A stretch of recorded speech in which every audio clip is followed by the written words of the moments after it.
أعوذ بالله من الشيطان الرجيم. بسم الله الرحمن الرحيم. الحمد لله رب العالمين والصلاة والسلام على أشرف الأنبياء والمرسلين وعلى آله وصحبه أجمعين. اللهم افتح لنا قلوبنا في طلب العلم وارزقنا الإخلاص فيه والعمل به والنشر به حتى يأتينا اليقين. Ya Allah ya Rahman ya Rahim, bukakanlah hati-hati kami agar dapat kami menerima ilmu dan kurniakanlah kepada kami keikhlasan dalam kami mencari ilmu, mengamalkannya serta menyampaikan hingga ke akhir hayat kami. Amin, amin, Amin. Ya Allahumma Allah. amin. Assalamualaikum warahmatullahi wabarakatuh. Yang saya Waalaikumsalam warahmatullahi. Ustazah Misnah binti Mirain, Puan Pengerusi Bunda yang saya kasihi Puan Rosniati Mansur dan barisan AJK Gubernur Iman, seterusnya para jemaah yang dirahmati Allah Subhanahu Wa Taala.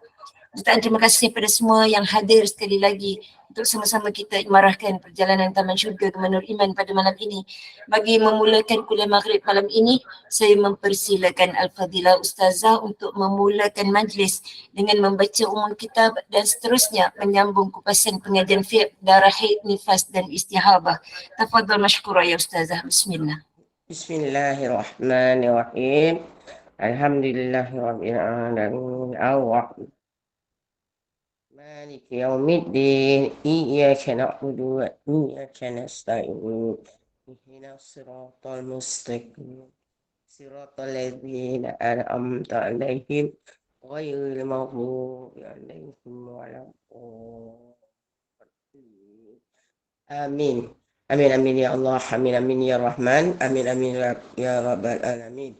Allahumma aftah alaina hikmataka wa anshur alaina min rahmatika ya arhamar rahimin.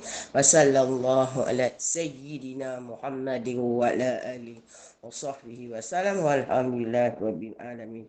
Amin ya Rabbal alamin. Alhamdulillah. Assalamualaikum warahmatullahi ta'ala wabarakatuh. Alhamdulillah ya, dengan izin Allah kita dapat bersama-sama lagi pada malam ini membicarakan tentang masalah darah wanita. Okey. Jadi kita sambung ya kita sambung lagi, iaitu hari ini kepada pelajaran yang Kelima Ustazah malam ni. kelima ya. Iaitu darah yang dilihat oleh wanita hamil. Betul? Ya, fasa kelima Ustazah. Ya. Ya, jadi alhamdulillah ya. Sebab saya ada tanda-tanda ni. Jadi kita sebelum ini saya telah menerangkan. Jadi hari ini kalau yang kelima itu muka surat 20 kalau buku baru. Kalau saya 19, betul? Ya, jadi kat sini apabila seseorang wanita hamil melihat darah keluar yang boleh dikatakan haid, iaitu darah keluar sampai sehari semalam, maka menurut pandangan yang azhar daripada pandangan-pandangan Imam Syafi'i ialah darah haid berdasarkan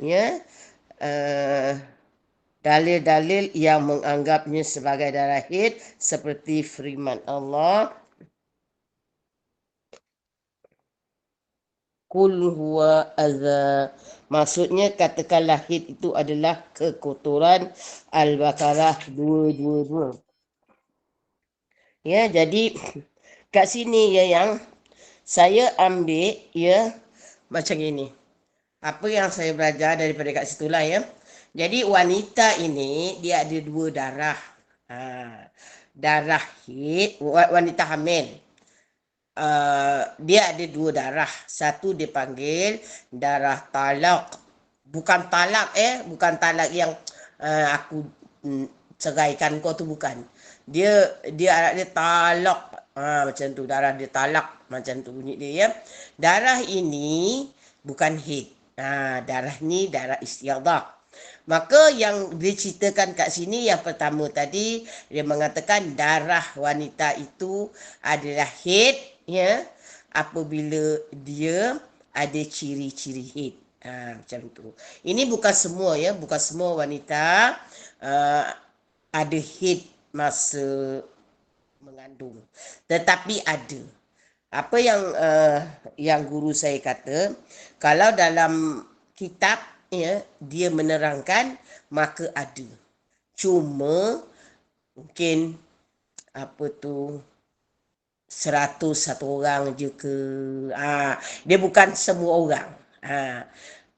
Kan. Jadi maknanya bukan majoriti lah. Maknanya ada. Mungkin sikit. Macam tu lah dia punya nisbah dia. Setiap 100 orang satu ke, setiap 1000 orang satu ke, tak kisahlah. Yang penting memang ada. Cuma tak ramai ya. Contoh ya dipahamkan ya, mak Imam Syafi'i mengandungkan Imam Syafi'i, dia datang bulan. Dia datang Id. Dan Imam Syafi'i itu dikandung selama 4 tahun. Sebab tu dalam mengandung ini ghalibnya ya boleh hidup 6 bulan. Maksimum 6 tahun, kebiasaannya 9 bulan. Macam tu ya. Jadi Imam Syafi'i itu dikandungkan selama 4 tahun dan emaknya didatangi haid. Sebab tu dia tu keluar luar biasa IQ dia, kepandaian dia ya. Ya jadi itu semua aturan Allah lah, ketentuan Allah.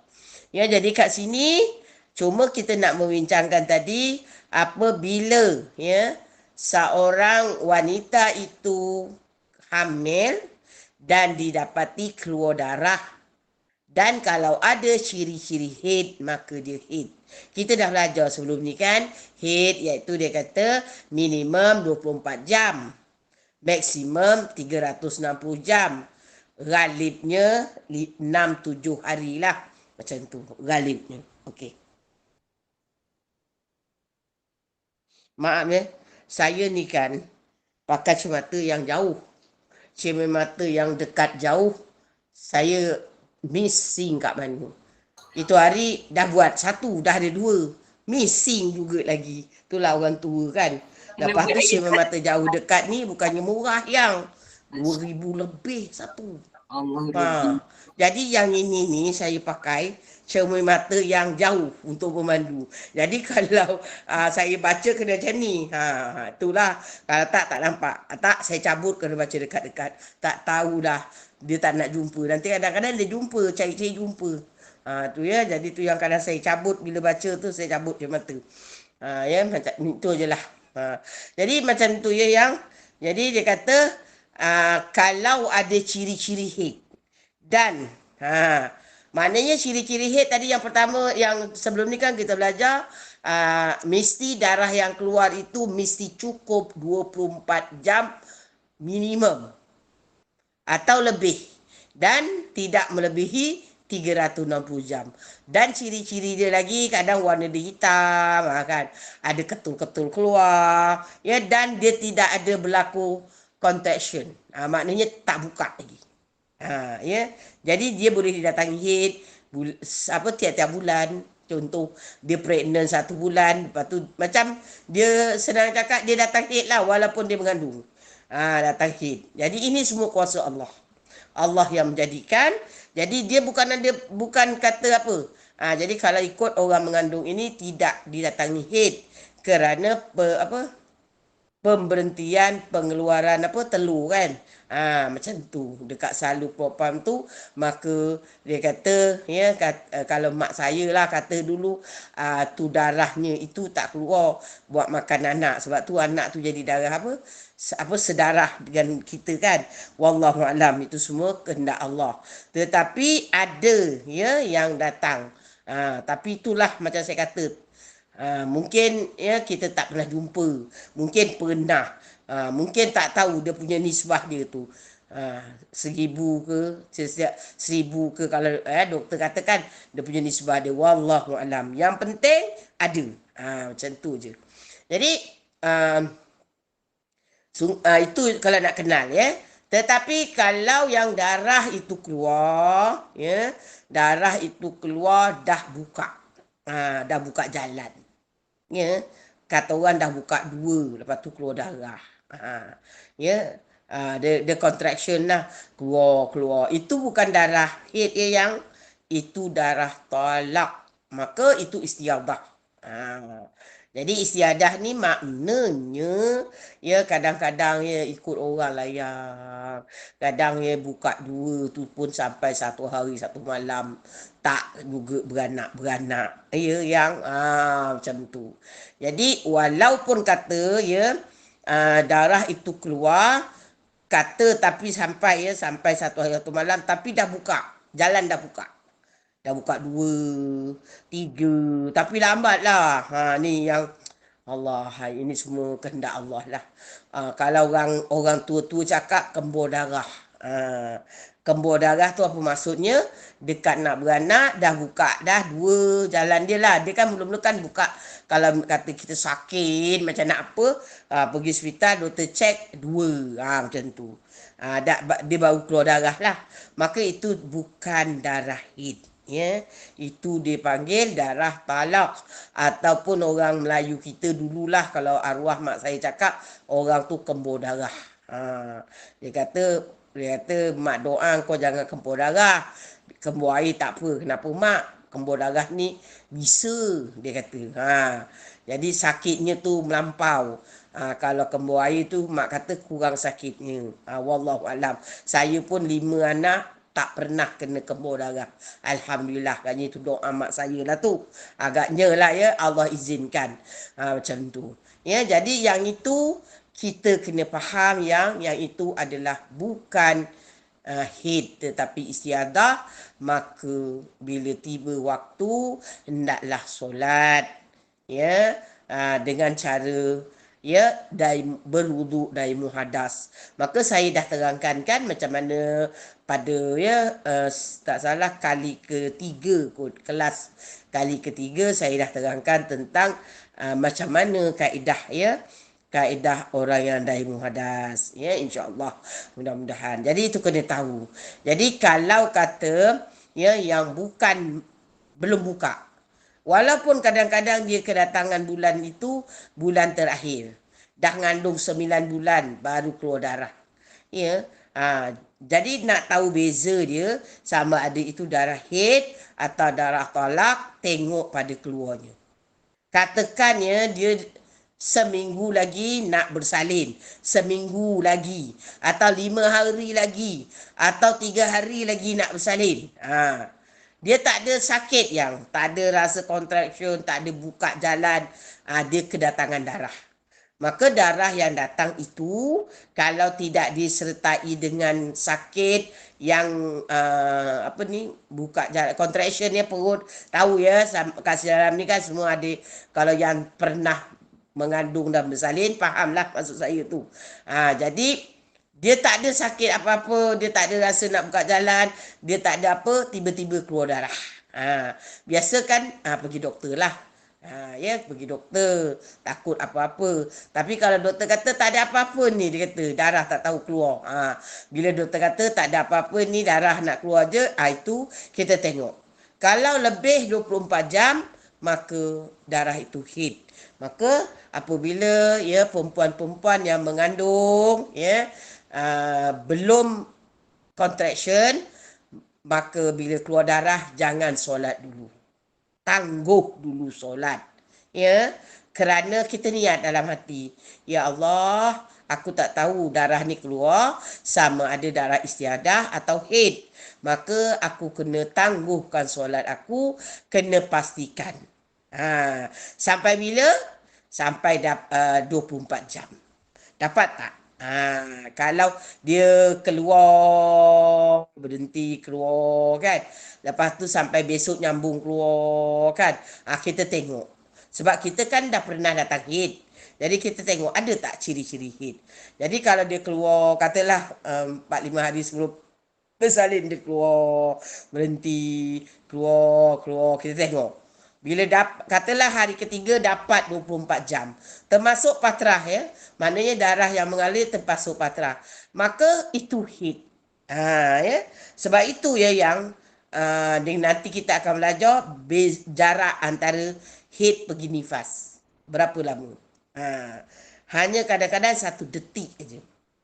1 detik 1 lazah. Maksudnya ada perempuan tu katakan katalah contoh 5 hari lagi dia nak bersalin, dia datang head, datang darah. Lepas tu darahnya tu dia tak sakit, tak buka jalan ke apa, dia datang darah-darah. Katakan dia takut, dia jumpa doktor, pergi doktor ke, doktor kata takut ni ada apa, darah turun ke apa, suruh duduk ward. Tak kisah. Kita duduk ward ke apa, tapi kita tengok. Bila kata dapat 24 jam, ya, tak ada rasa sakit, tak ada rasa apa, maka itu head. Maka kita relax aja. Head, tak payah semayang. Kalau dapat 24 jam. Katalah darah itu berterusan. Sehinggalah kita nak beranak. Ya, sehingga kita buka jalan. Maka sebab permulaannya tadi head, apabila dia buka jalan, tetap itu dikira head. Jelas sayang? Jangan kata bila dah buka jalan tu kita kata dia darah talak. Tak. Dia asalnya head, dia tetap head. Sampai mana head itu? Sampai bayi keluar. Bila bayi aja keluar, maknanya rahim kosong bertukar menjadi apa yang? Menjadi nipas. Macam tu. Jadi antara head jaraknya pergi nipas 1 lazah. 1 lazah tu maknanya tengok pada budak lah. Budak sampai je kaki, keluar sampai kaki, rahim kosong, maka bertukar nipas. Ya, itu kena faham. Macam itulah yang penerangan kat sini ya, yang. Jadi apa lagi ni kata yang ya? Jadi dia kata sabda Rasulullah sallallahu alaihi wasallam, inna damal haidati aswadu yu'raf. Apa maksudnya? Sesungguhnya darah haid itu berwarna hitam yang dapat diketahui. Macam tu. Maknanya ya yang kalau kita dalam mengandung, kita kan darah haid kita dah tahu. Kita sendiri dah tahu. Kadang-kadang darah haid tu hitam ke coklat kehitaman. Kadang ada ketul-ketul, kadang ada bau. Dia ada bau. Macam tu ciri. Tapi bukan semua orang yang kalau kita masa sebelum mengandung, period kita macam tu. Coklat kehitaman, ada ketul sikit-sikit, ada bau. Maka apabila kita mengandung, ada macam tu, itu haid. Tapi ada orang yang dia darah haid dia satu warna je. Warna katakan merah menyala atau katakan merun satu warna. Daripada hari pertama sampai hari last. Ada kadang-kadang ada bau tapi tak ada ketul-ketul. Maka itu yang biasanya dia ada. Yang sampaikan masa dia mengandung. Macam gitu maka itu juga haid. Ya, jadi macam saya kata itu tadi kan. Darah haid itu dilihat. Ada ketul-ketul tak, ada bau tak. Lagi tu apa yang warnanya apa. Direkod macam kita rekod itu mengandung buku pink. Maka kita belilah ataupun ambillah satu buku anak. Kalau anak masa sekolah yang buku matematik ke, yang kotak-kotak ke, yang apa ke, tak kisah. Yang penting kita rekod. Dan simpan sehingga mati baru buang buku tu. Ya. Ya, sebab kita tak pasti umur 60 ke 70 ke dah menopause tiba-tiba keluar darah. Maka nanti itu yang menjadi hukum ada. Sekejap ya yang. Bismillah.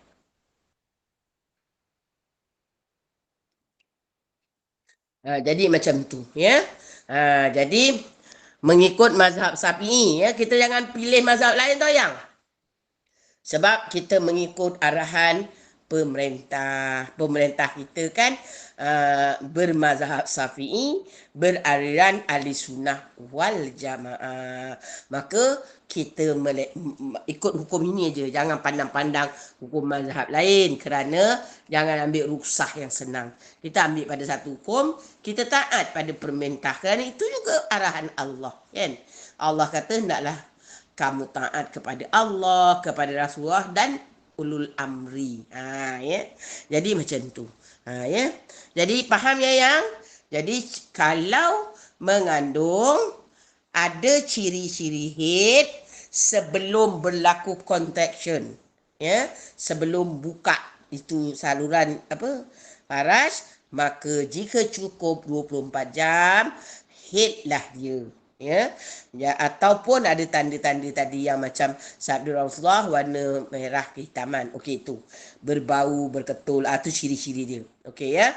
Jadi kalau tak ada, sebab tu saya kata bila keluar ya masa mengandung sebelum contraction jangan solat. Ha. Tak dosa. Dosa ustazah? Tak. Sebab kita cakap, ya Allah, aku tangguhkan solat kerana aku keluar darah. Aku tak tahu darah ni haid ataupun istiadah. Maka aku tunggukan bagi confirm, nanti kalau cukup 24 jam maka dia haid. Kalau tak cukup maka dia istiadah, aku akan gantikan solat. Macam tu. Okay, yang jadi bukan saja kita tangguh solat, sebab ini hukumnya begitu. Okay, yang jadi kalau confirm katakan dia keluar lebih 24 jam, sambung lagi. Sebab tu saya kata tadi di record pukul berapa dia keluar, dapat tak 24 jam. Jadi 24 jam itu dapat sama ada 1 hari 1 malam ya, dia keluar patrah dan darah mengalir. Dia stop tapi kita cek dalam salur paraj ada darah. Macam tu. Atau kesan darah. Maka kita panggil itu juga dikira sebagai haid. Maka dapat tak? Darah yang mengalir dan patrah dapat tak? 24 jam. Sama ada 1 hari 1 malam atau beberapa hari. Macam tu. Yang macam tu. Okey. Jadi ya dah faham, kita masuk pula hukum ke-6. Apa dia yang Ustazah ada suci? jemaah yang angkat Ada tangan. nak tanya? Okey, silakan. Silakan Puan. Assalamualaikum Ustazah, nak tanya Waalaikumsalam. Ya boleh. ini pengalaman saya lah. Ya. Sekejap cepat. Okey. Ada dua kali, dua keadaan yang berbeza darah tu. Ada sekali dia begini, saya mengandung anak yang pertama dan yang kedua, saya mengandung tetapi keluar darah. Jadi kan saya pergi ke klinik, saya tanya doktor, darah apa pula ni? Memang lebih daripada 2 hari. Apa tu doktor kata, itu kata lebihan darah haid saya yang dulu-dulu katanya. Jadi macam mana hukumnya tu, saya kena semayang ke tidak ke tu? Sebabnya kan sekarang ni baru saya tahu tentang ini Ustazah. Jadi kan saya ni hanya saya pernah qada je sembahyang, tapi saya tak katalah pula nak qada sembahyang yang itu tu boleh tinggal ke tidak. Itu satu situasi. Satu lagi situasi, memang darah banyak keluar. Tapi saya mengandung uri bawah kata doktor. Plasenta bawah, ya. Placenta previa. Ya, saya. Jadi itulah. Jadi yang itu tu macam mana pula hukumnya Ustazah? Okey, yang pertama dulu saya jawab. Okey, yang pertama itu yang doktor sendiri dah cakap lebihan haid, kan? Maka itu haid. Ya, kalau dia walaupun cukup saya mengandungnya Puan ya. Ustazah, walaupun saya tengah mengandung ya Ustazah. Ya. Ini tadi ada buku tak sayang? Yang tanya ni sayang ada buku tak?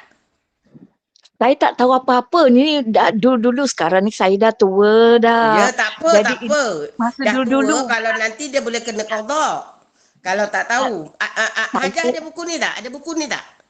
Tak ada, saya tak ada buku tu. Oh. Okey. Jadi saya ni memang saya memang apa ni, macam kalau beginilah ya, kalau misalnya macam masa pergi haji ataupun apa ni, umrah kan, saya ambil kesempatan untuk mengqada sembahyang yang tertinggal. Saya kata saya tak tahulah ada sembahyang-sembahyang yang tertinggal, saya qada. Tak boleh. Dia qada semayang, dia kena kira ya. Dia tak boleh kita sengaja qada. Dia nanti yang tu nanti saya terangkan kemudian. Sekarang ni saya nak terangkan dulu yang Hajah tanya yang masa mengandung keluar darah. Ya, maka Hajah kata mengandung keluar darah. Lepas tu Hajah tanya doktor kata lebihan darah haid yang tak keluar. Maka itu doktor sendiri dah cakap lebihan darah haid. Maka kalau cukup 24 jam keluarannya, ya, dalam masanya sama ada straight 24 jam 1 hari 1 malam atau beberapa hari. Tapi mesti kurang daripada 15 hari, maka itu haid. Maka itu haid. Ya, walaupun hajah mengandung itu haid. Ya yang Aha. maka haid ini tak perlu solat lah, tak perlu qada, memang haid. Boleh ya yang Okey. berapa hari masa tu? Ingat tak berapa hari? Ah, saya ingat dalam 2 ke 3 hari sebab dia ada Ah, 2 kali ya. bersalin Dua ke saya tiga mengandung hari itu anak. adakah darahnya Ya. berterusan aja ke ada berhenti-berhenti? Dia sekejap berhenti lepas tu nanti kadang-kadang tu ada sambung balik macam itu. Macam Ah, kita period ya, biasa macam tu kita kan. period lah. Cuma Ah, masa berhenti tu saya nak tanya, sebab masa tu Hajah mungkin tak tahu hukum, ada berhenti tu ada korek tak? Korek tak bahagian boleh zahir Faraj. tak bolehlah korek sebab saya mengandung puan masa tu doktor dah Bukan sahkan korek saya banyak mengandung. yang, bukan korek banyak. Uh, maaf ya yang, maaf Ah, ah, ah, sangat-sangat. ah. Hajah kita mengandung masih boleh bersama suami kan? Ah, ah. Bersama suami je. Tengok jari saya ni, ruah jari. Hajah tengok ruah jari Hajah. Ni Okey. saya nak cerita hukum ya, bukan nak melucah ya. Hajah tengok ruah jari Hajah 3 kan? Okey. 3 kan? Ah, Maka ah. kalau kita berjimat dengan suami, ikut ikut ikut masing-masing lah. Antara Yalah. Ah, ah. 5 hingga 6 ruas. 5 hingga 6 ruas jari. Ya, Puas. masuk Oh, dalam paras kita. masukkan ke dalam faras ya. Faham ya, faham ya? Tahu. Tapi yang kita nak korek ni bukan 6 ruas, 1,5 hingga maksimum 2 ruas jari aja. Okey, Itu dia okey. panggil zahir lubang faraj. Boleh faham? Aha.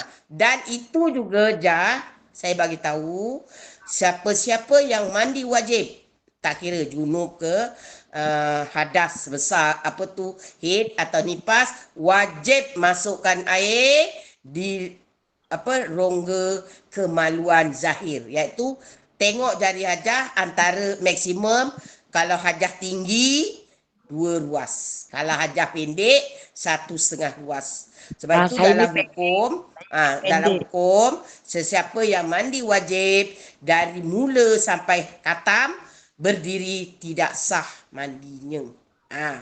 Kerana apa tidak sah? Sebab lubang kemaluan itu tidak masuk air.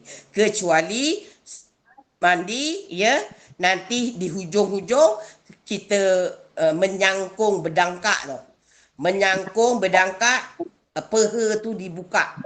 Kangkangkan bentuk V. Maaf ya, supaya lubang bawah itu dia macam ni bentuk dia.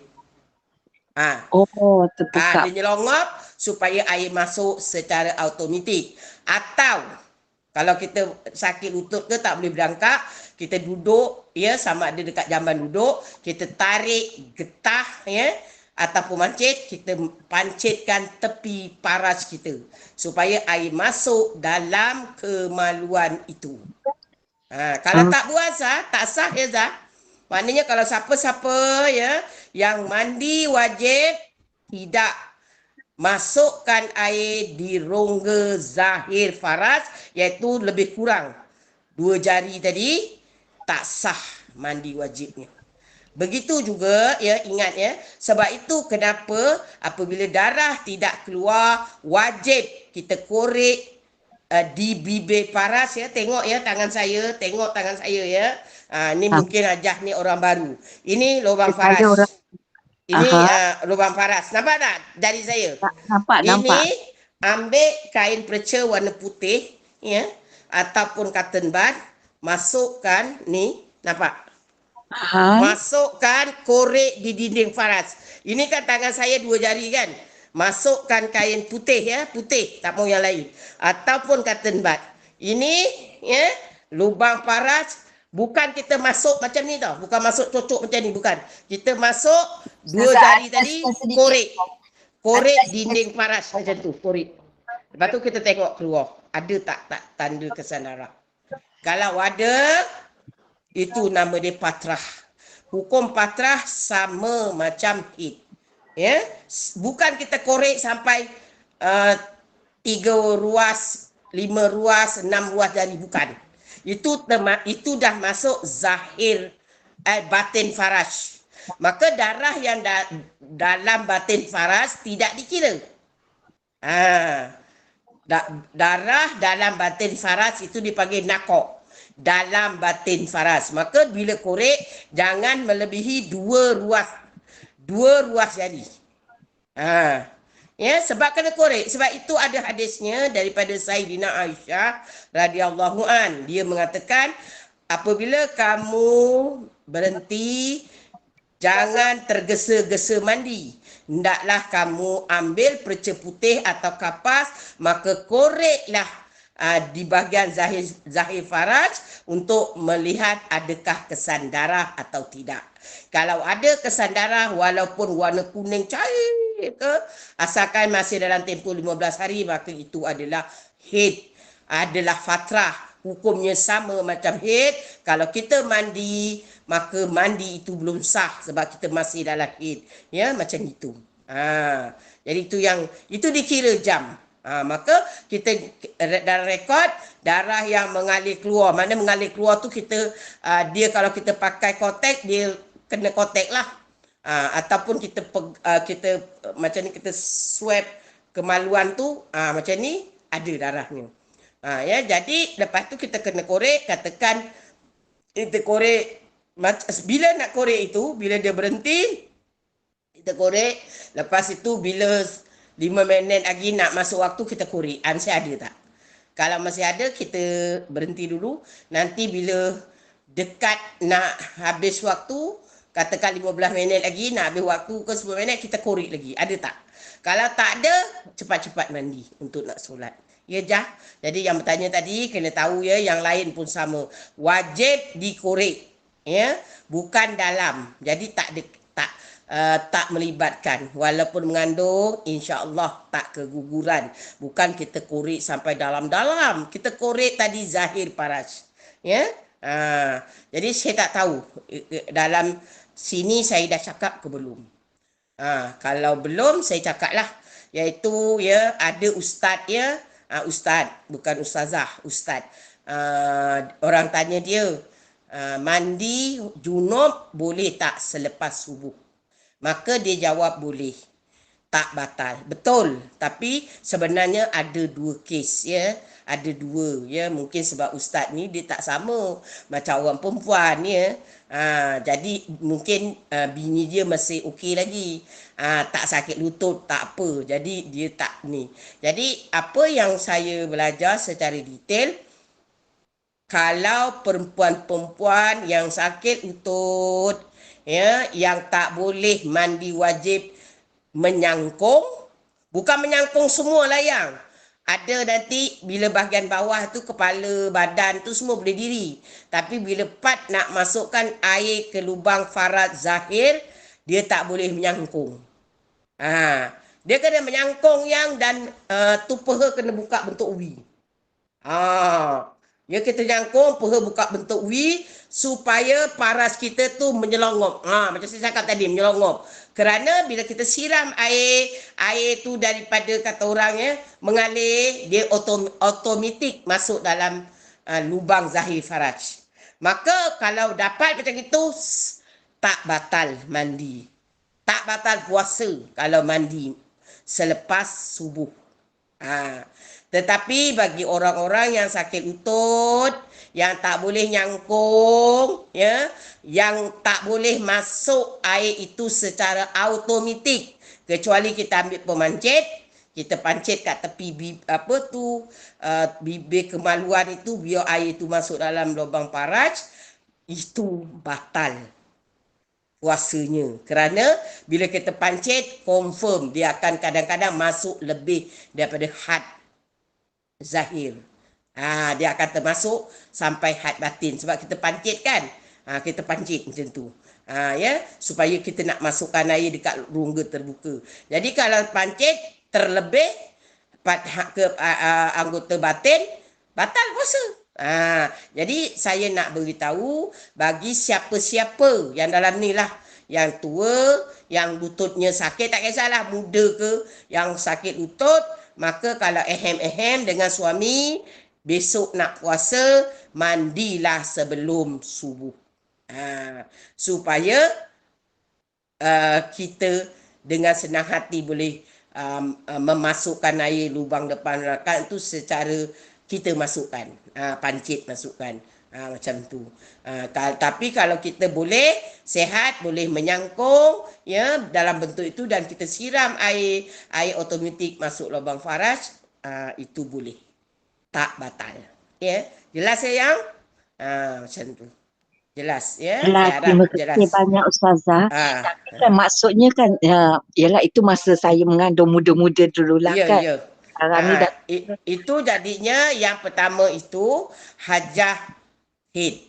Tetapi yang kes kedua itu plasenta di bawah, uri di bawah. Jadi kalau hajah bergerak-bergerak, dia akan keluar darah. Dan doktor biasa cakap kan tak boleh kerja kuat. Terutama bila dah kandungan peringkat kedua iaitu 6, 7, 8, 9. Kan?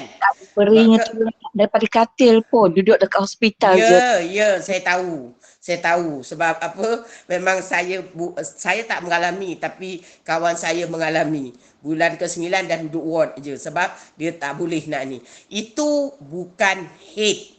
Ya, yang itu darah, senang cakap, darah penyakit. Sebab apa? Penyakitnya plasenta di bawah. Jadi bila kena tekan, dia akan keluar darah. Ya, jadi itu kalau masa itu hajah tak solat, ya sebab hajah rasa itu adalah haid, maka sekarang ini hajah dah tahu hukum kena ganti solat itu. Ya, sebab masa itu hajah anggap haid, hajah tak solat. Kalau tak solat dah, maka hajah ingatkan. Tak boleh ganti macam tu aja, kena kira, ingatkan. Start bila ya? Sebab dia bukan keluar selalu. Setahu saya, dia nanti yang keluar banyak tu bila dah 6, 7, 8 bulan atau kita kerja berat naik turun, dia keluar. Tapi bukan semadang lah. Jadi ajah duduk diam-diam agak-agak. Berapa hari ya, bulan berapa aku tinggal ya. Katalah bulan 6 dulu aku adalah keluar seminggu ke apa ke. Agak. Sebab mengikut mazhab Syafi'i, ya, saya cakap lagi sekali, sesiapa yang meninggalkan solat maka tidak boleh sentiasa ganti solat. Tak boleh. Dia kena fikirkan dengan sekuat tenaga dan dia kena ambil satu kata putus dengan yakin. Maknanya dia kata gini. Fikir. Tolak campur, fikir. Oh, dia kata, aku ni, ya katalah contoh dulu aku datang bulan, aku tingkatan 2. Ingatkan berapa ya, bulan berapa. Oh, birthday aku kata bulan 6. Maka masa tu aku tak semayang. Masa bila aku tak semayang? Subuh. Pasal aku nak ngejorkan bas, nak itu, nak ini. Jadi memang sentiasalah tingkatan 2, tingkatan 3. Contoh, ini saya bagi contoh memang aku tak solat subuh. Kecuali hari tak sekolah. Hari tak sekolah bila yang hari kalau kat Johor, Jumaat, Sabtu. Kalau negeri Johor lah. Maka yang tu aku solat. Jadi kita kira yang. Kita kira 1 bulan ada 22 hari yang kita sekolah.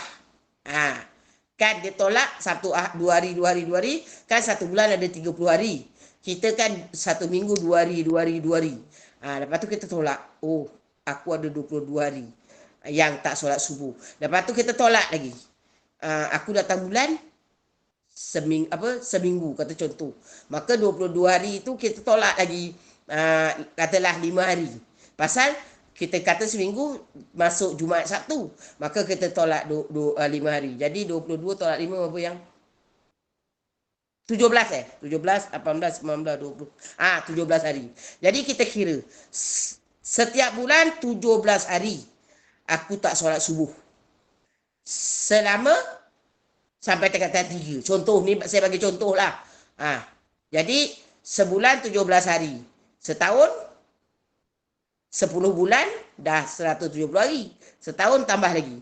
Jadi katalah kita buat itu tingkatan 2 bulan 6. 6 bulan. Tingkatan 3 12 bulan. Jadi ada setahun setengah. Okey. Katalah lepas kita ambil SP 2 Dulu kan SRP. Masa kita dulu. Lepas tu katakan keputusan cemerlang. Dapat masuk asrama. Tingkatan 4, 5, 6 ke, kita dah solat lah. Pasal duduk asrama, tak kejar waktu. Contoh.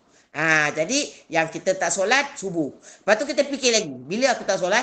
Oh, zuhur. Kenapa zuhur aku tak solat? Aku tengah hari balik kan. Aku balik. Lepas tu kadang-kadang makan rehat aku tak solat. Contoh. Ini saya bagi contoh. Kira lagi.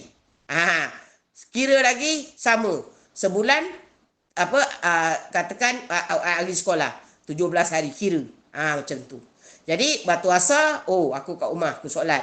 Maghrib, isyak aku solat. Jadi yang aku tak solat subuh dengan zuhur. Macam tu. Ya. Jadi kita rekodlah kira berapa. Lepas tu ada lagi tak masa dah kerja ke?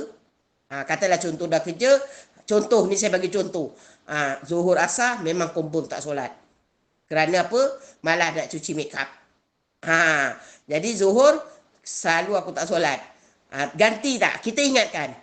Kita tak solat zuhur asar, kita balik kat rumah, kita ganti tak? Waktu malam tu maghrib isyak, kita ganti tak? Kita ingatkan. Aku ganti. Kalau aku ganti, dah tak payah. Ya. Jadi macam itu. Mengikut Imam Syafi'i, solat yang ditinggalkan tidak boleh kita semadang kita ganti. Sebab solat ini tak ada 2 kali. Solat fardu tak ada second chance. Dia sekali je. Jadi sebab itu kita buat anggaran. Dah buat anggaran, ya, kita mohon doa pada Allah, kita jalankan. Jadi kata ulama mengatakan kalau terlebih dimaafkan, kalau terkurang juga dimaafkan. Tapi sebelum tu kena buat solat taubat. Bukan solat taubat ni buat hari-hari yang tak. Kita dah tahu kita dosa kat sini, kita mandi sunat taubat, lepas tu kita solat taubat. Dalam hati kita tobat kejahilan kita dalam meninggalkan rukun solat. Ada orang kan dia kata, saya kat pejabat, solik-solik, malah nak solat. Nanti je saya bawa maghrib isyak saya ganti. Tak boleh yang. Maka dalam Quran ada mengatakan solat itu ada waktunya. Maka tidak boleh suka-suka nanti saya qada, nanti saya qada. Tak boleh. Perkataan nanti saya qada itu berdosa. Waktu solat itu ada waktunya. Bila habis waktunya, ya, guru saya berkata, Allah memerintahkan malaikat menulis nama orang yang meninggalkan solat. Katalah orang tu dia kata, okey, dia tak solat zuhur kat pejabat. Dia kata nanti dia nak qada malam. Maka apabila habis saja waktu zuhur, Allah memerintahkan malaikat menulis nama orang yang tidak solat zuhur tadi kerana malas nak cuci make up, dia contoh, di pintu neraka. Qada itu cerita lain. Ini dah sampai habis waktu tak solat dikira berdosa. Qada itu nombor 2. Sama ada Allah nak terima atau tidak. Qada itu kena qada. Tapi perbuatan kita meninggalkan solat pada waktu zuhur tadi, adakah Allah terima? Jangan cakap tak dosa, ya yang. Kalau kita lagi rasa tak dosa, kita tak bertaubat, tak minta maaf, tak minta ampun dengan Allah, tetap berdosa. Berdosa kerana tidak solat dalam waktunya. Itu kena tahu. Ya? Sebab kadang-kadang ada orang tak faham. Dia kata, tak apa. Saya tinggal solat, tak apa. Nanti saya qada. Perkataan nanti saya qada itu adalah berdosa. Kecuali solat qada ini bagi orang yang dulu-dulu banyak tak solat, lepas tu dia dah bertaubat, dah apa, diganti solat dia, itu boleh. Ataupun orang itu tertidur. Maka Nabi kata, sesiapa yang tertidur, apabila sedar, maka tunaikanlah solat yang telah ditinggalkan masa tidur tadi. Itu boleh, ya. Jadi simply tinggalkan solat, ya, tidak boleh. Macam tu. Okey. Paling kurang, ya, paling kurang solat hormat waktu. Tapi pejabat alasan nak cuci makeup hormat waktu tak boleh. Solat hormat waktu ini contoh, kita dah nak dalam labor room. Kata orang tengah sakit, dah nak bangun pun tak boleh. Ya, dah tengah labor room, dah buka 4 ke 5, kan? Macam mana masuk waktu solat? Kita nak solat, memanglah tak boleh. Maka kita niat solat hormat waktu. Tak ada wuduk dalam keadaan baring, kita buat solat dengan niat aku solat fardu zuhur hormat waktu kerana Allah. Kena sebut hormat waktu. Kalau kita tak niat hormat waktu, haram. Kerana apa haram? Haram solat tanpa wuduk. Haram solat dalam keadaan hadas kecil. Mesti ada wuduk. Sekarang kita tak ada wuduk. Maka sebab itu kita kena kata, aku solat fardu zuhur hormat waktu. Nanti selepas itu kita qada. Ya. Jadi itu sepaling-paling tidaknya dalam waktu kita kena solat hormat waktu. Contoh dalam kapal terbang, dalam perjalanan balik umrah ke pergi umrah. Maka kita tahu. Macam katakan daripada Jeddah bertolak 8 malam sampai KLIA 10 pagi. Maka solat subuh di mana? Di dalam kapal terbang. Kalau tak dapat nak wuduk, susah apa, memang payah. Maka jangan tidur je. Jangan balik umrah, tidur aja. Sampai dekat KLIA, dah siang. Dah siang ni. Dosa. Apa yang perlu dibuat? Biasanya pengalaman saya dekat India. Masuk waktu subuh. Ya. Maka kita tak boleh nak ke sana orang ramai 300 orang. Nak pergi, kalau naik Saudi pun ada tempat solatnya paling banyak pun 10 orang. Maka kita tak boleh nak solat, kita dekat tempat duduk je. Waktu itu. Maka kena solat hormat waktu. Jadi kena jagalah waktu subuh itu. Dah lepas itu, dah solat hormat waktu, dah masuk waktu subuh, lebih kurang kat India, kita dah solat hormat waktu, sambunglah tidur balik. Kita duduk dekat seti kapal terbang tu, kita Allahu Akbar. Kita sembahyang. Kita kata aku solat fardu subuh hormat waktu kerana ada hati. Lepas tu kita sembahyang lah macam biasa, tunduk, bangun, isyarat kan. Lepas tu sambung tidur. Jangan langsung tak solat hormat waktu. Ngorok aja kata Jawanya. Katakan bertolak pukul 8 daripada Jeddah, nanti naik kapal terbang itu gini pukul 10, daripada pukul 10 malam kat Jeddah, tidur. Nanti dikejut bangun bagi makan, dia bangunlah makan. Lepas tu nanti tidur, dekat-dekat KLIA dah siang baru dia bangun. Tanpa solat hormat waktu subuh. Dosa ya yang kena tu. Tu saya kadang mutawif tu tugas dia kena bagi tahu. Kadang mutawif kata tak apa. Kalau dia kata tak apa boleh qada, dia tanggung usaha. Ya, tak boleh. Memang kena qada, tetapi bila tiba waktunya kita tak boleh solat hormat waktu. Baru tidur. Nanti memang kena qada. Kita qada nanti dekat rumah ataupun kalau malas sementara tunggu beg ramai-ramai, boleh pesan tengok beg kita solat je. Kat situ sebelah tempat pusing-pusing barang tu lah ada bilik sembahyang. Saya selalu macam tu. Keluar je, pesan dengan kawan. Kau tengokkan beg aku, kau kenal kan? Aku nak pergi solat dulu. Nanti gili-gili solat. Kadang tunggu beg pun lama. Dan nak solat 2 rakaat qada subuh. Sebab nanti balik rumah takut lagi dah lupa lambat ke apa. Ya. Tapi dalam kapal terbang tadi, kita dah solat hormat waktu. Ya, jadi ini saya menyampaikan yang sebab selalu banyak orang terus tak solat.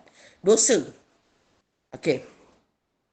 Jadi, faham ya yang? Kita sambung yang ke-6. Suci yang berselang-seli dengan darah haid. Ini dipanggil ya, nakok haid. Maka ya, nanti macam ini tau. Ada orang, ya, kita baca dulu. Saya baca dulu, nanti saya boleh terangkan lah. Sebenarnya nak terangkan pun boleh, tapi mengikut belajar, kita pakai kitab, kita baca dulu. Apa dia kata? Apabila seorang wanita mendapati darah haidnya diselang-seli dengan suci seperti sehari darah, sehari suci atau sejam darah, sejam suci, maka tiada khilaf di kalangan fuqaha Safiyah, iaitu Imam Syafi'i lah ya, bahawa hari-hari yang keluar darah adalah darah haid dan tiada hilaf juga apabila seorang wanita melihat nakok wajib atasnya mandi, solat dan puasa dan harus bagi suami mensetubuhinya kerana secara zahirnya dia suci, berkekalan dan tidak akan keluar darah kembali. Itu nakok suci yang diselang-seli dengan darah. Dikira-kira, tengok ya, nampak? Ada nota kecil tu. Dikira-kira dimasukkan kapas ke dalam paras tiada kesan darah. Maka kena wajib yang. Ini saya nak bagi tahu banyak kali lagi. Terutama pada yang baru masuk. Ada orang baru ketika baru masuk. Ya, sebab saya mengikut pengalaman orang tanya. Ustazah, ya, saya ni tak keluar darah. Tapi saya tak mandi. Saya tunggu 24 jam. Baru saya mandi. Saya kata kenapa? Saya dah tanya dengan ustazah tu. Ustaz ni semua cakap macam tu. Salah saya kata. Ya, bukan saya nak cakap pandai. Ya, sebab kadang-kadang dalam agama ini pun masing-masing ada kemahirannya. Ya. Contoh yang pelajaran akademik pun ada kemahirannya. Contoh saya ambil jurutera je. Kejuruteraan. Ustazah ni cakap jurutera macam pandai je. Ya, sebab anak saya semua yang lelaki tu tiga orang ambil bidang kejuruteraan. Yang sulung aja ambil bidang keagamaan. Ya. Jadi dalam jurutera tu ada 3 yang pakar dia, mechanical, apa lagi, sibil, apa lagi, electrical. Maka dalam mechanical tu banyak lagi pecahan dia. Dalam sibil tu banyak lagi pecahan dia. Dan dalam electrical banyak lagi pecahan dia. Contoh ya, dia ada kejuruteraan petroleum. Kejuruteraan buatan. Ya. Kalau mechanical tu pure mechanical. Lepas tu mechanical apa? Banyak yang. Jadi ya, doktor pun sama. Ya. Kalau doktor, pakar mata, pakar telinga, pakar kanak-kanak, pakar jantung. Memang dia tahu secara basic. Sebab kalau jurutera pun bidang apa, SEM 1, SEM 2 tahun pertama semua asas kejuruteraan dia belajar. Masuk SEM 3 masih lagi. SEM 4 kadang-kadang dah mula masuk bahagian dia. Tapi SEM 5, SEM 6, SEM 7, SEM 8 dah khusus bahagian dia. Maka begitu juga tadi, dia takkan pakar pada bidang yang lain. Walaupun dia jurutera, contoh tadi, electrical, kau tanya bidang sibil atau mechanical, asas basic dia boleh jawab. Yang dalam-dalam, rujuk dia kata dengan orang tu. Begitu juga doktor. Doktor kalau bidang dia pakar jantung. Kau tanya dia bahagian geni, sakit tuan. Dia tak berapa tahu, asas dia tahulah. Lebih-lebih kena tanya. Macam tu. Jadi ya, jangan kira ustaz-ustazah ni dia pandai semua. Bukan Imam Syafi'i. Bukan Imam Maliki yang mengaji bertahun-tahun macam-macam guru. Ini kadang pengususan. Apa pengususan dia? Pengususan. Yang boleh tahan pandai pelajar pondok. Memang melecun lah. Sebab kalau belajar pondok kan 3 tahun, 6 tahun. Satu kitab ke satu kitab, satu bab memang semua kena. Jadi yang alhamdulillah bukan mahat tahfiz ya, bukan. Ini yang betul dipanggil pondok. Contoh macam pondok Pasir Tumbuh, pondok Asataria yang dekat Melaka Tinggi tu betul-betul pondok. Tu dia insya-Allah dia tahu kitab rendah sampai kitab tengah ni conquer. Jadi yang head ni pun yang mendalamnya pelajar pondok. Yang sebab tu bila ditanya dia jawab dengan betul kerana dia ada kitab, ada guru dan bertalaki. Jadi kalau sebab itu saya selalu pesan dan juga guru saya pesan, tak tahu cakap tak tahu. Sebab Nabi Saidina Ali mengatakan, ya, agama jangan ikut logik akal. Akan rosak binasa agama tu. Ya. Jadi kalau kita kurang pakar. Orang tanya yang mendalam. Kita jawab, minta maaf, saya ni tahu atas-atas saja. Yang dalam ni kena cari yang betul-betul pakar dia. Kena macam tu. Dan kita pun kalau jadi anak murid, guru jawabnya tu jangan kata, guru tu kan bodoh lah, tak pandai lah. Jangan. Dan guru pun, jangan dia rasa dia pandai, dia jawab aja. Pun tak boleh. Masing-masing kena ada amanah. Tak tahu cakap tak tahu, minta maaf. Lebih detail, kena refer dengan yang lebih macam tadilah kalau doktor pakar pun. Dia pakar jantung. Kau tanya dia pakar gini, mengandung ke apa. Dia kata ini kena rujuk pakar sakit puan. Dia katakan macam tu lah. Ya. Jadi, bila dia tanya, ustaz tu ke ustazah ni kata tunggu 24 jam. Kenapa? Takut keluar darah lagi. Salah. Itu salah.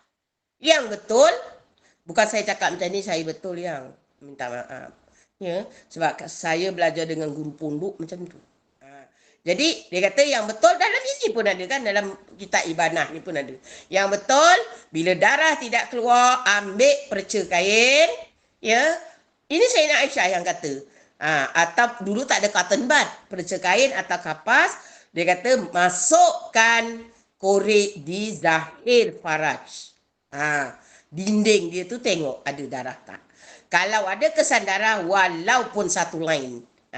Contoh saya pengalaman saya lah. Dah hujung-hujung tu saya korek, tak ada. Sekali tengok ada satu macam rambut lah, macam benang. Gitu darah.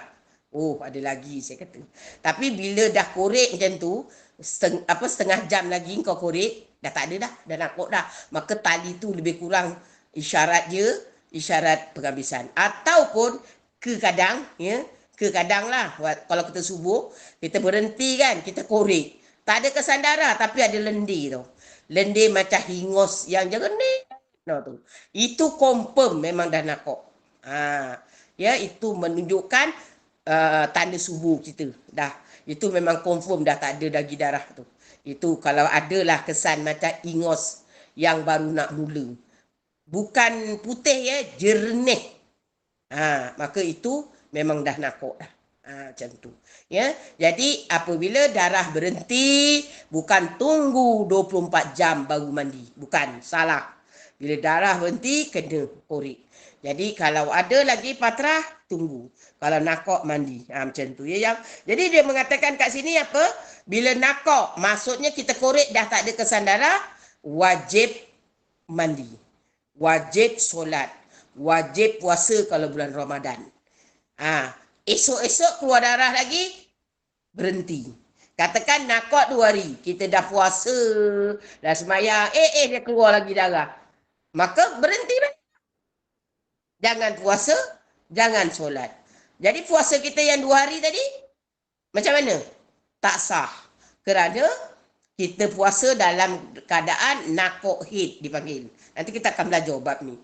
Dia ada nakut tu 2. Nakut haid atau nakut suci. Jadi kenapa nakut haid? Pasal diiringi oleh haid selepasnya. Haid sebelum, nakut, lepas tu haid selepasnya. Maka tengah-tengah itu dia panggil nakut haid. Maka puasa kena ganti. Dosa tak masa kita puasa? Tak. Solat memang tak qada. Tapi yang kita solat tadi, dalam nakut haid, dosa tak? Tak. Kerana kita bukan Tuhan. Kita tak tahu. Hukumnya, nakut, mandi, solat, puasa. Dia keluar balik, berhenti. Macam tu. Sebab, kalau kata, tak payah le, nanti keluar balik. Kalau tak keluar, kita dah dosa. Ya. Jadi itu tengok kat sini. Dia kata apa? Dia kata tiada hilaf. Apa maksud tak ada hilaf yang? Maka ijma' ulama 4 mazhab. Tiada hilaf juga apabila seseorang wanita melihat nakut. Wajib mandi, solat dan puasa. Kalau bulan Ramadan. Nampak yang? Tiada hilaf. Bukan tunggu 24 jam yang? Bukan tunggu 24 jam. Bila darah tak keluar, korek. Bukan korek banyak. Saya dah kata tadi, ules. Boleh kita panggil oles. Tahu tak? Diules. Panggil apa tu? kita pakai kat tepi tu kita oles kan. Kita oles gitu. Faham ya yang? Jadi cukup setakat ini dulu. Kita kepada yang hukum yang keenam nanti kita sambung lagi. Cuma saya nak buka pada pertanyaan kalau ada. Ya, sebab kadang ya kita sebelum kita tamatkan tu ya kita akan tamatkan dalam 9 suku, ada 10 minit. Jadi saya bukalah pada pertanyaan-pertanyaan jika ada. Silakan. Silakan jemaah kalau ada soalan Ustazah buka ruang. Alhamdulillah. Ya, kalau ada masalah ke, ada tak faham ke, ya. Kalau ada yang nak cerita pengalaman macam tadi Hajah tadi nak cerita pengalaman kan. Jadi boleh kongsi. Ya, jadi lagi senang saya nak menerangkan hukumnya kat mana. Ada? Ada kat sini 50 lebih. Ya, yang memandang tak ada nak soal. Nak penerangan lanjut saja Ustazah. Jadi maksudnya macam saya kan, yang dulu-dulu tu saya ialah dah berpuluh tahun kan. Jadi saya tak ingat berapa hari yang saya tu yang turun darah tu semuanya kan. Jadi yang saya qada, macam saya qada solat tu tak dikira ke ataupun dikira ke macam mana tu? Saya kena buat balik semula ke? Tak. Macam ini je. Macam ni. Hajah dah solat, qada, ya. Satu dalam qada solat ini niat dia kena betul je. Sebab saya pun bercerita daripada pertanyaan orang. Pertanyaan anak murid tu pun menambah ilmu pada guru sebenarnya. Dia macam ni. Bila saya menceritakan bab qada, dia kata, "Ustazah, saya nak tanya sebab saya ajar bab niat." Dia kata, "Saya dah qada," dia kata, "solat saya 2 tahun. Dekat nak habis dah," dia kata. Dia dah kira lah. Dia dah kira yang zaman daripada dia balik, yang macam saya kata tadi lah, lompang-lompang. Lepas tu dia ada pula pergi musafir. Dapat pula ustazah yang mengajar silap. Dia kata, musafir ini, dia kata, awak sampai kat tempat tu, awak solat dulu 3 hari. Hari yang keempat, baru awak solat taman. Padahal tak boleh. Kalau kita dah niat nak pergi satu tempat tu melebihi 4 hari, maka automatik on the way dia kita boleh solat musafir. Dah sampai dekat situ tak boleh dah. Sebab kita dah daripada rumah kita dah niat nak duduk sana selama 4 hari. Tolak perjalanan lah. Maknanya kita pergi tu 6 hari. 6 hari, 1 hari tolak hari pergi, 1 hari tolak hari balik. Dekat sana 4 hari. Maka dah jadi mungkin. Tapi dah tersalah dalam info pasal ada yang orang ustaz mengajar macam tu. Saya tak tahulah dia baca buku ke apa, mungkin lah dia tak terbetul lagi, wallahualam. Jadi saya kata salah kena qada lah. Jadi tapi dia qada, dia kata dia cakap macam ni, saya dah mengajar niat sebab dalam niat solat ini ada wajib, ada rukun, iaitu qasad, ta'rad, ta'yin. Itu rukun dia. Apa qasad? Aku solat. Qasad. Ta'rad atau kalau ada orang panggil ta'rad kalau Melayu. Kalau Arab dia panggil ta'wud. Maka kategori solat itu fardu atau sunat. Kena nyatakan. Dan ta'yin nama solat. Contoh subuh ataupun inilah tadi solat isyak. Ni kan nanti lepas ni baru solat isyak. Sebab tadi kita mula kelas belum isyak, tapi sekarang dah isyak. Maka lepas habis kelas ni kita nak solat isyak kan. Kita kata lepas kita solat isyak kita nak qada. Kita kena cakap aku solat fardu isyak qada kerana Allah lah. Dia kalau tak, itu maknanya qada itu kena nyatakan. Kalau adaan tak perlu. Kalau adaan kita hanya kata gini, aku solat fardu isyak, cukup. Aku solat stand for kerana Allah. Allah yang suruh kita solat. Sebab tu tak perlu sebut nama, tak perlu sebut kerana Allah. Kita cakap aku solat itu dah memang kerana Allah lah. Allah yang suruh. Jadi fardu isyak. Maka fardu isyak ni tak ada selain daripada 4. Fardu isyak ni confirm 4 yang. Mana ada fardu isyak 3? Mana ada fardu isyak 2? Sebab itu dia kata tadi dalam rukun niat cukup qasad tarak tayin. Maka aku solat itu qasad, takrud dia fardu, tayin dia isyak. Maka aku solat fardu isyak dah cukup. Adaan tunai tak perlu sebab kita sekarang sembahyang on time. Maka tak perlu nyatakan tunai. On time. Dalam waktunya. Maka kita hanya niat aku solat fardu isyak. Diterima. Selepas itu apabila kita nak qada, kena nyatakan. Sebab itu bukan on time. Dah lepas. Maka kita kena nyatakan aku solat fardu isyak qada kerana Allah Ta'ala. Atau aku solat qada fardu isyak. Aku solat qada fardu isyak. Atau aku solat fardu isyak qada. Mana-manalah. Boleh. Tetapi yang anak murid saya ini, dia niat macam ini. Aku solat qada isyak. Aku solat qada isyak. Sah tak? Tak. Kenapa tak sah? Takrud tak ada. Apa dia takrud? Fardu. Dia tidak nyatakan fardu. Dia nyatakan aku solat qada isyak. Faham ya? Maka kenapa tak sah? Sebab takrud tak ada. Sebab tadi fardu tu dalam niat itu qasad takrud tayin atau qasad takrud tayin. Maka dia tak menyebutkan takrud iaitu fardu. Tak sah. Ya. Sebab sunat pun ada qada. Kalau kita istiqamah, contoh. Ya. Contoh kita istiqamah tapi masa itu kita tak dapat buat. Contohlah kita solat rawatib. Kita memang akan solat sunat subuh. Tetapi kita dah terlambat. Sampai kat masjid, imam bila dah qamat. Imam pun ataupun imam dah takbir. Kita mesti nak ngejar jemaah. Maka kita solat subuh lah. Kita tak solat sunat. Contoh. Maka selepas itu, kita boleh solat sunat. Ya, tapi kena cakap qada. Aku solat sunat subuh qada kerana Allah Ta'ala. Boleh. Sebab selepas subuh haram solat sunat. Tapi kalau qada boleh. Nampak?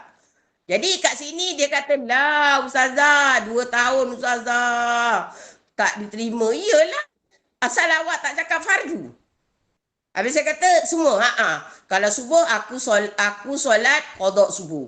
Aku solat qada zuhur. Aku solat qada asar. Aku solat qada maghrib. Aku solat qada isyak. Tak terima. Pasal tak cukup rukun niat.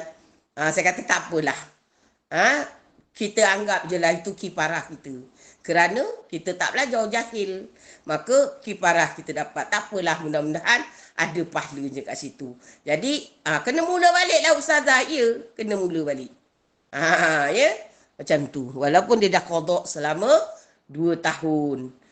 Ya, jadi itu kena ingat ya. Catat ya yang hari ni. Catat ya, walaupun dalam bab fiqh darah. Tapi saya masukkan juga solat kerana dia ada berkaitan tentang qada solat. Ya yang. Jadi kalau nak qada kena macam ni. Aku solat qada fardu. Zuhur ke, asar ke, maghrib. Jadi jangan buang fardu itu. Yang kedua, kalau sedang tak boleh solat, ya, maka kena juga solat. Wajib juga solat. Mana ada solat excuse? Tak ada. Sampai dalam hukum mengatakan paling kritikal teruk sangat sakit. Guna isyarat mata je kan. Mana ada? Kalau puasa ada. Musafir boleh. Netik anak-anak boleh. Mengandung boleh. Demam boleh. Tak puasa kan? Nanti qada. Tapi dalam solat kan ada. Ya. Sebab itu ulama mengatakan wajib solat dalam waktunya walaupun sekadar hormat waktu. Kena buat. Jadi kata guru saya, solat hormat waktu ini kalau katalah kita tadi dekat nak beranak dah. Dah buka 2. Duduk dalam labor room. Mana boleh bangun apa? Jadi azan.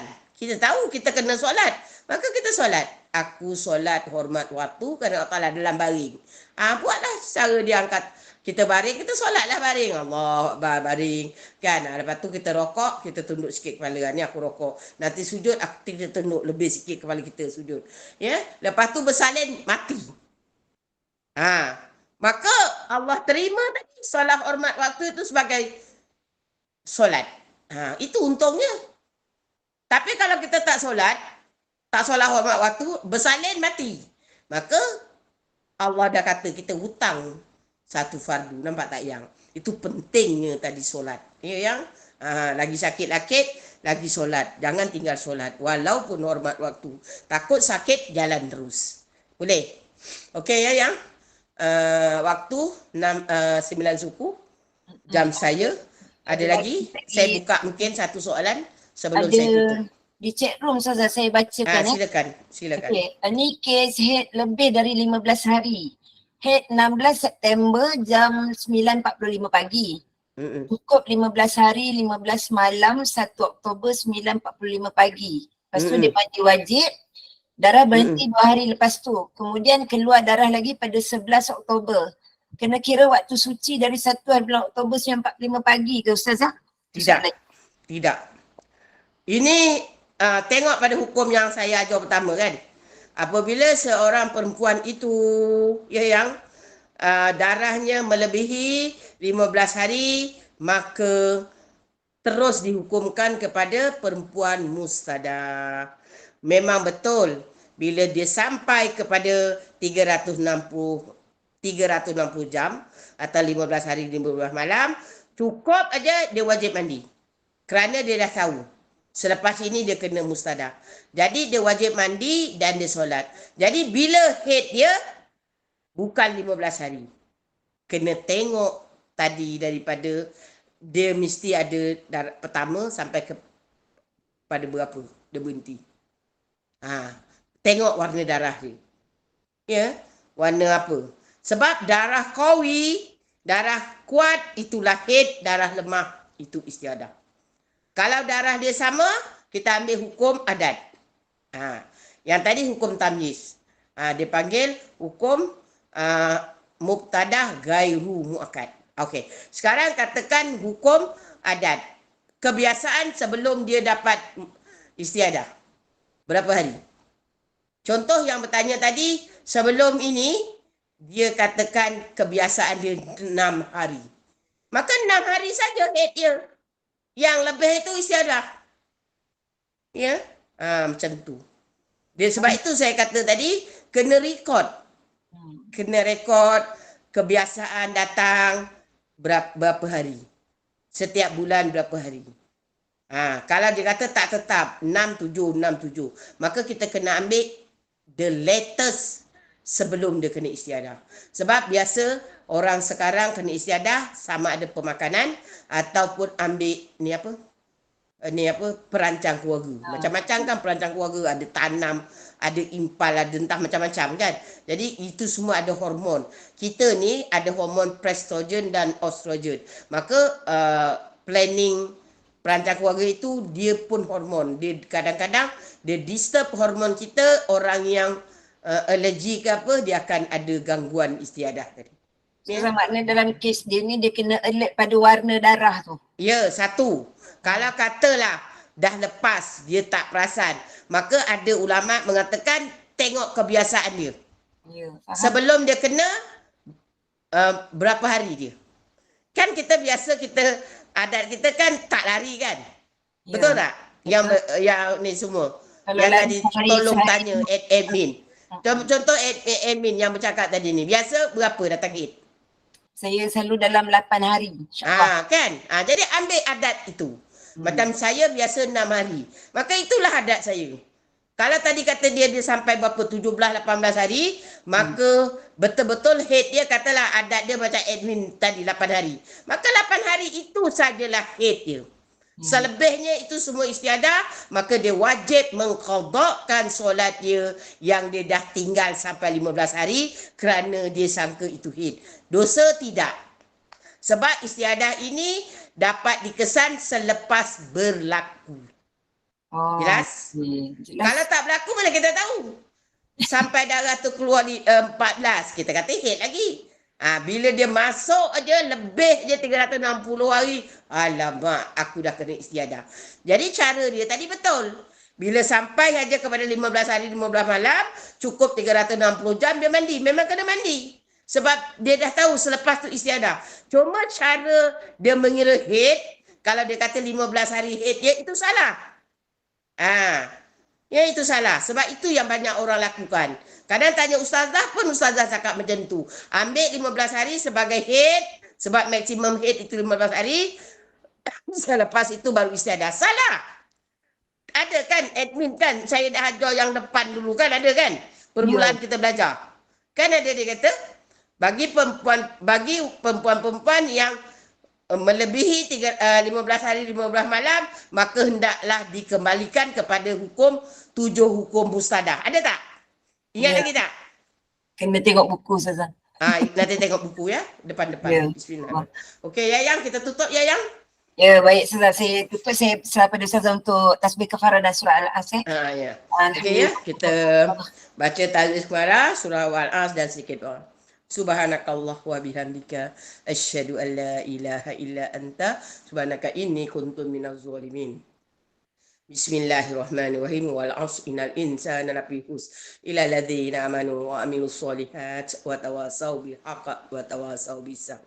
A'udzu billahi minasyaitonir rajim. Bismillahirrahmanirrahim. Alhamdulillahi rabbil alamin wassalatu wassalamu ala asrafil anbiya'i wal mursalin wa ala alihi wa sahbihi wasallam walhamdulillahi rabbil alamin. Ya Allah, jadikan perjumpaan kami pada malam ini, ya Allah, perjumpaan yang Engkau barakahi. Jadikan segala ilmu yang kami perolehi pada malam ini, ya Allah, ilmu yang barakah, ilmu yang bermanfaat kepada kami.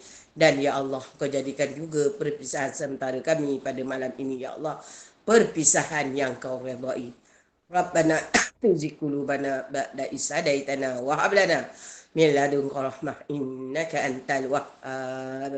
Rabbana atina fid dunya hasanah wa fil akhirati hasanah wa qina azabannar. Wa sallallahu ala sayyidina Muhammadin wa ala alihi wa sahbihi wa salam walhamdulillahi rabbil alamin. Taqabbalallahu minkum. Minna wa minkum.